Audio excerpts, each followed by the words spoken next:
Clara sat by the fireplace, the silence in the apartment a heavy blanket. The chill had nothing to do with the autumn air outside, and everything to do with the cold words she and Liam had exchanged that morning. He was a foreign correspondent, a job that pulled him to the world's most turbulent corners, stretching the space between them until it felt thin and fragile. That morning, he told her he had to fly out on a last-minute assignment to a conflict zone, canceling the quiet weekend they had planned for months. Hurt and tired of being second place to his job, Clara's frustration had spilled over. Their goodbye was clipped and bitter. To escape her thoughts, Clara began tidying up, her hands moving numbly through their shared life. She picked up a half-written letter on Liam's desk, one he had started for her before he left. As she glanced at the news on her tablet, a headline froze her in place. Convoy ambushed near border. Journalists among casualties. It was the exact region he was heading to. Her blood ran cold. She tried his satellite phone, a lifeline that always connected them, but it went unanswered. Her eyes, wide with panic, scanned the article again. The report included a photo from the scene, a chaotic landscape of dust and wreckage. The photographer had focused on a single item lying in the dirt, a fountain pen. It wasn't just any pen. It was a vintage silver pen with a distinctive swan emblem on the cap, a gift she had given him for their first anniversary. It was his favorite, the one he carried everywhere, the one he'd been using to write her the letter. The world fell away. It was his.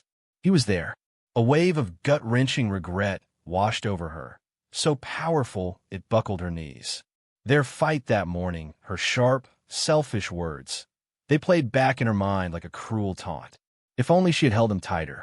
If only her last words had been "I love you," not words of anger. It was too late now. She sank to the floor, clutching the unfinished letter, her tears soaking the paper.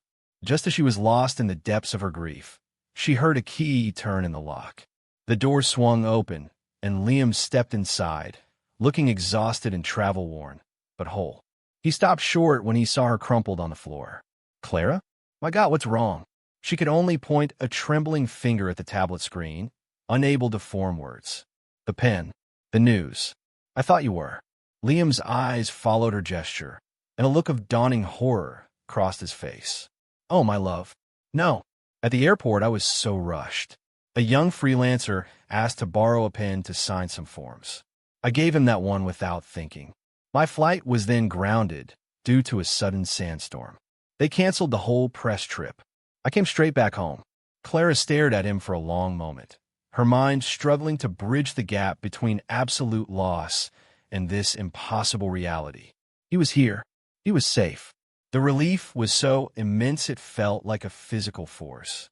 She scrambled to her feet and launched herself into his arms, burying her face in his chest, clinging to him as if he were an anchor in a storm.